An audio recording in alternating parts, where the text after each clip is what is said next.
నేను బాధితుని కాదు, నేను బాధితుని కాదు, అమరుణ్ణి, అమరుణ్ణి. ఎగిరే ధిక్కార పతాకాన్ని.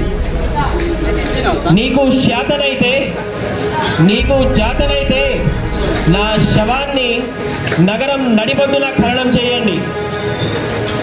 ఒక జీవన రవలిని వినిపించే విదురు వరాన్ని వికసిస్తాను.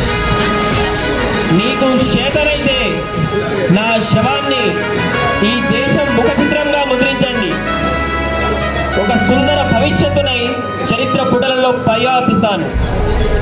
నీకు చేతనైతే, నీకు చేతనైతే, నీకు చేతనైతే నన్ను మీ గుండెల్లో ఆవాహన చేసుకోండి. ఓ పెనుమందుల పెనుగులాటలై మళ్ళీ మళ్ళీ మళ్ళీ మళ్ళీ ఈ దేశంలోనే ప్రవహిస్తాను. జై హింద్.